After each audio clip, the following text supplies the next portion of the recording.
X square plus 1/x² equal 3 হলে x⁻6 plus 1 divided x⁻3 এর মান কত?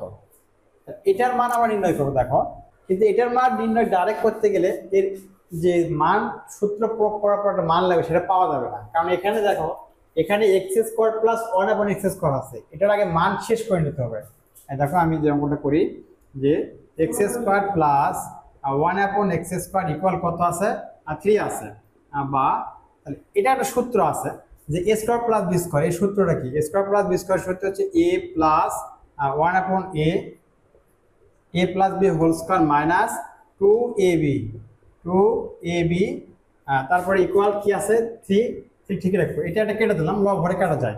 তাহলে এখানে কি থাকলো দেখো তো, এখানে থাকলো যে x plus 1/x whole square equal এই -2টা আমি ডান পাশে পার করে দিলাম, তাহলে কি হবে? প্লাস 2 হবে, 3 প্লাস 2।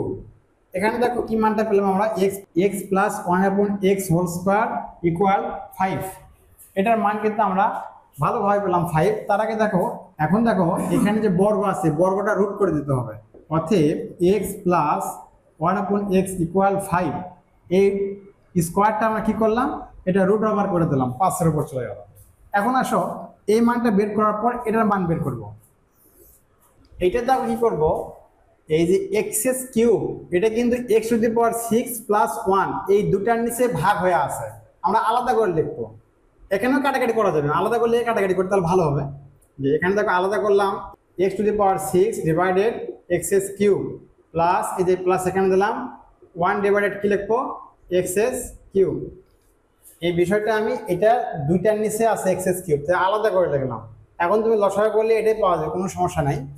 এখন কি করবা? কাটাকাটি করবা। এটাতে এটা কাটো, দেখো তাহলে এখানে 3টা x আছে, এখানে 6টা x, তো থাকবে কয়টা x বলো তো?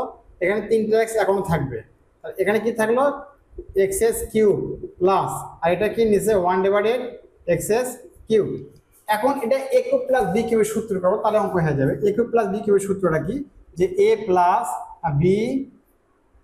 b whole cube minus 3ab into a plus b। এখন কি করবো? দেখো এটার মান আমরা বের করছি কি? x প্লাস 1/x এর মান বের করছি √5, আমরা √5 বসে দেবো। √5 দেওয়ার উপর কি আছে? উপর পাওয়ার কিউব আছে মাইনাস এটা কাটা যায় এখানে, তাহলে এটার মান হচ্ছে √5। একবার আমরা √5 বসে দিলাম।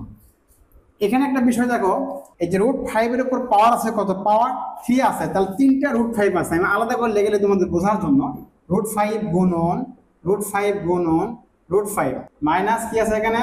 3√5।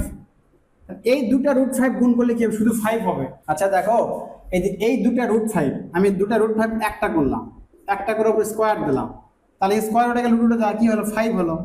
তাহলে এই দুটা √5 গুণ করে কি হয়? 5। আর এখানে কি থাকলো দেখো তো? √5 সাথে লিখে দিলাম √5 মাইনাস 3√5। এখন তুমি বিয়োগ করো, 5√5 থেকে 3√5 বিয়োগ করলে কিন্তু আমি 2√5, এটা কিন্তু অ্যান্সার। দেখো এইটা কোন অপশনে আছে? অপশন খ নম্বরে আছে, খ নম্বর সঠিক অপশন।